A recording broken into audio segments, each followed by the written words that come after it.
The AH-64E Apache attack helicopter, America's most advanced gunship, is positioned just hours from Iran's borders, but not for the reason most people think. Right now, as tensions reach a boiling point between the United States and Iran, more than 120 American aircraft have surged into the Middle East in what analysts are calling the largest deployment of U.S. air power in the region since the 2003 Iraq War. At the center of this massive buildup are these Apache attack helicopters, but their mission has evolved far beyond their traditional role as tank killers. The current crisis began on the 28th of December 2025, when protests erupted across Iran over the country's devastating economic collapse. The Iranian rial had plummeted in value, and hyperinflation exceeding 40% was destroying ordinary citizens' lives. What started as economic grievances rapidly escalated into demands for regime change, spreading to more than 100 cities across the country. But these weren't ordinary protests. By January 8th and 9th, 2026, Iranian authorities carried out what Human Rights Watch described as coordinated massacres, primarily targeting protesters with gunshot wounds to their heads and torsos. The death toll estimates range from Iran's official count of 3,117 to independent organizations reporting upwards of 36,500 casualties, making these some of the largest massacres in modern Iranian history. The United States responded with overwhelming force. On January 26, 2026, the USS Abraham Lincoln Carrier Strike Group deployed to the Middle East region, followed by wave after wave of additional air, naval, and missile defense assets, including THAAD systems. But here's where the story gets interesting. The Apache helicopters aren't there primarily to fight tanks or support ground invasions. They're there to counter a threat that didn't exist when the Apache was first designed: drones. To understand why this matters, we need to go back to June 2025, during the 1-2-day Iran-Israel war. On June 23rd, Iran fired at least 6 Fateh 313 missiles at Al Udeid Air Base in Qatar, the largest U.S. military base in the Middle East. 4 were intercepted by Iron Dome and Patriot systems. 2 fell short, but the episode forced Qatar to close its airspace for 6 hours and exposed a critical vulnerability in American defenses. Iran has demonstrated time and again its willingness and ability to use swarms of cheap drones to overwhelm expensive defense systems. These aren't sophisticated aircraft. Many Shahed 136 and newer Shahed 136B variants cost just a few $1,000s each, but can strike targets up to 4,000 kilometers away. But when deployed in large numbers from vessels like the Shahid Bagheri drone carrier, they can penetrate traditional air defenses that were designed to stop conventional aircraft and missiles, not clouds of small, low-flying, unmanned systems. This is where the Apache's evolution becomes crucial. The AH-64E Apache, which costs $35.5 million per unit, has been quietly transformed from a Cold War tank killer into America's most effective counter-drone platform. In August 2025, during a massive live-fire event dubbed Operation Flyswatter at Marine Corps Air Station New River, the U.S. Army demonstrated the AH-64E's ability to detect, track, and defeat unmanned aerial systems with devastating effectiveness. Chief Warrant Officer 5 Daniel York, the Army's Apache training manager, reported the results. "We successfully achieved 13 kills out of 14 engagements, proving the Apache, using its current software and systems, is a lethal and adaptable solution to the drone threat." But how exactly does a helicopter designed in the 1970s become a drone-hunting machine? The answer lies in the Apache's sophisticated sensor suite and newly developed weapon systems. The APG-7-8 longbow radar mounted above the rotor can simultaneously track up to 128 targets and engage up to 16 at once. An attack can be initiated within 30 seconds of target detection. More importantly, the Apache's mobility gives it a decisive advantage over ground-based air defense systems. While Patriot missiles and other surface-to-air systems are tied to fixed positions, Apaches can patrol vulnerable zones, detect threats concealed from static radars, and engage targets at varying ranges. They can literally chase down drone swarms that might otherwise slip through gaps in traditional air defenses. The Army has also fielded new ammunition specifically designed for this mission, coordinated through the Joint Counter-UAS Office. On February 12, 2026, the Army confirmed that AH-64 Apaches are now equipped with the XM-1225, a new Proximity-Fuzed 30mm round for the chin-mounted M230 cannon.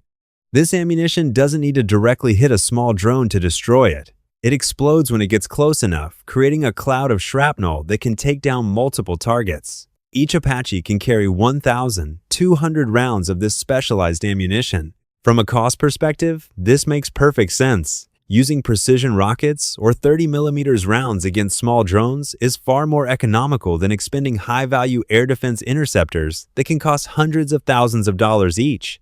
A single 30mm round costs about $30. A Patriot interceptor costs over $3 million. The current deployment represents the largest concentration of U.S. forces in the Middle East in years. As of February 2026, there are approximately 40,000 to 50,000 U.S. troops in the region, supported by an unprecedented array of air and naval assets. The USS Gerald R. Ford is steaming toward the Arabian Sea to join the Abraham Lincoln, creating a two-carrier posture that hasn't been seen in the region since the height of the Iraq War. Large-scale fighter deployments are also underway, with 36 F-16 Fighting Falcons from bases in Italy and Germany, plus 12 F-22 Raptors from Langley Air Force Base, all supported by multiple tanker waves staging through Europe. This represents more than just a show of force. It's a carefully calibrated message to Iran about American capabilities and resolve. The timing is critical. Iran has been accelerating its nuclear program, with the International Atomic Energy Agency reporting in May 2025 that Iran had increased its stockpile of uranium enriched to 60% purity to over 408 kilograms, enough for multiple nuclear weapons. High-resolution satellite imagery from February 10, 2026 shows Iran continuing to harden tunnel entrances at underground complexes near Natanz and completing concrete sarcophagi around nuclear facilities. Iran hasn't been passive in this buildup. On February 5, 2026, Iran deployed its Khorramshahr 4 long-range missile in an underground facility, signaling a shift from defensive to offensive military doctrine. Intelligence reports indicate Iran has also received Chinese YLC-8B anti-stealth surveillance radar systems, specifically designed to detect advanced American aircraft. Major General Mohammad Pakpour, commander of Iran's Islamic Revolutionary Guard Corps, warned that the IRGC had its finger on the trigger and cautioned against American miscalculation. Supreme Leader Ali Khamenei acknowledged that thousands of people had been killed during the protests, but blamed President Trump for the violence. The strategic calculus behind the Apache deployment becomes clearer when you consider Iran's demonstrated drone capabilities. In the October 2024 attack on Israel, Iran launched 180 ballistic missiles, but it was the coordinated use of drones that proved most concerning to military planners. These attacks revealed how cheap, expendable drones could be used to saturate defenses and create openings for more sophisticated weapons. Congressional Research Service reports from 2024 and 2025 noted that U.S. air defense units remain too few and are often tied to defending fixed assets, leaving dangerous gaps in coverage. A helicopter, however, can move wherever the threat appears. This mobility is especially crucial in the Middle East, where U.S. forces are spread across numerous bases and forward operating locations. Al Udeid Air Base in Qatar exemplifies this challenge, covering 60 acres and housing nearly 10,000 troops and almost 100 aircraft. It serves as the forward headquarters for U.S. Central Command, but its size and strategic importance also make it a prime target for Iranian drone and missile attacks. Static defenses alone cannot protect such a sprawling facility against coordinated swarm attacks. There are lots of misconceptions The whenever I Apache's tell role anybody I'm an extends able flight beyond officer. just Like, shooting down you're drones. a pilot, that's awesome. The aircraft now operates in what the Army calls manned-unmanned teaming configurations, working alongside medium and large unmanned aerial vehicles control for advanced weapons. JTID's And Link fighter jets, 16 they'll be data in charge networks of to setting up find targeting for targets and dropping maintain bombs. positive identification. During recent operations, backseat Apache of a pilots jet, conducted fly around 60% of and, direct fire control, engagements in jamming conjunction with pods. UAVs, often For controlling the drones Poseidon, themselves and NFOs accessing their video are feeds. primarily This tasked integration with, trying to represents a find fundamental submarines. shift in how air operations are conducted. The Apache serves as both a hunter and a quarterback, coordinating multiple unmanned platforms while retaining the ability to engage threats directly. Its twin T700G E701D engines provide the power and fuel efficiency needed for extended missions, with time on station increased from 2.5 to 3 hours to 3 to 3.5 hours compared to earlier models. The aircraft's improved performance is significant. The AH-64E flies 20 miles per Eventually, hour you become faster a than the mission previous commander, leading strike packages and AH-64D stuff model, like that from the back cutting seat. response You time move by planes around with your 57%. voice, so When to drone swarms can appear with little warning and move rapidly You're toward their always targets, learning those the extra next minutes thing, can mean the that's difference coming down between the pipe. successful For people who are good at interception and multitasking, catastrophic people who are good damage. with video The games, broader backseat of the geopolitical growler, we've got two implications are joysticks, enormous. and we have to use our Iran's thumbs and willingness fingers to to use make things drones happen. and So missiles it's a really against dynamic U.S. job. facilities you don't need represents to be a the direct smartest person in challenge the to room. American If you have a military good head on your dominance in shoulders the and you're region. able to The make June quick 2025 decisions, attack on cooperation in the Udeid cockpit, I think, demonstrated defines a that good even the leader. most heavily defended U.S. bases are vulnerable to coordinated attacks using relatively simple weapons. This vulnerability extends beyond just military targets. Iran has shown a willingness to target civilian infrastructure and international shipping lanes. The deployment of Apache helicopters provides mobile protection for critical facilities that can't be moved or easily hardened against attack. The current negotiations between the United States and Iran have ended without tangible results.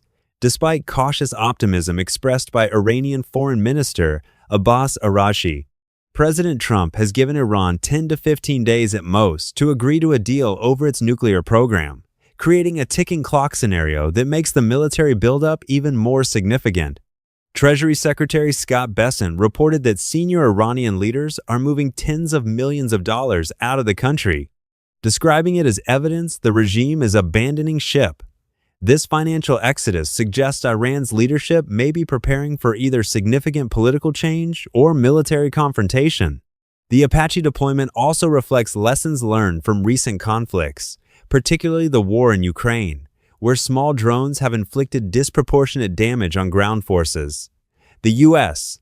military has watched as Ukrainian and Russian forces adapt to the drone threat, developing new tactics and technologies to counter these weapons. The emergence of drone swarms as a dominant battlefield threat has forced military planners to rethink fundamental assumptions about air defense. Traditional surface-to-air missiles are simply too expensive and too slow to engage large numbers of small, agile targets. The Apache's combination of advanced sensors, rapid-fire weapons, and tactical mobility makes it uniquely suited to this new type of warfare. As tensions continue to escalate, the presence of Apache helicopters near Iran's borders represents more than just military posturing. These aircraft embody a new chapter in aerial warfare, where the ability to counter cheap, numerous threats may be more important than the capacity to engage sophisticated enemy aircraft or missiles.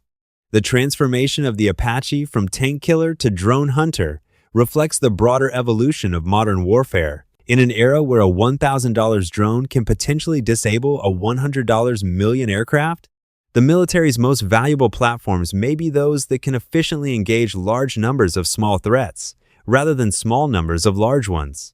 Whether this massive buildup will deter Iranian aggression or lead to direct military confrontation remains to be seen.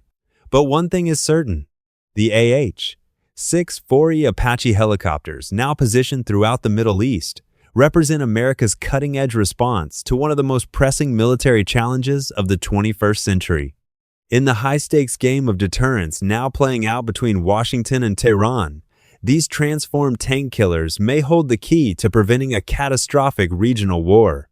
The real reason U.S. Apaches are near Iran isn't just about projecting power or preparing for conventional warfare. It's about adapting to a new reality where the greatest threats come not from enemy fighter jets or tank columns, but from swarms of small, cheap drones that can overwhelm traditional defenses. In this new kind of conflict, the Apache has found its next mission: and possibly its most important one yet.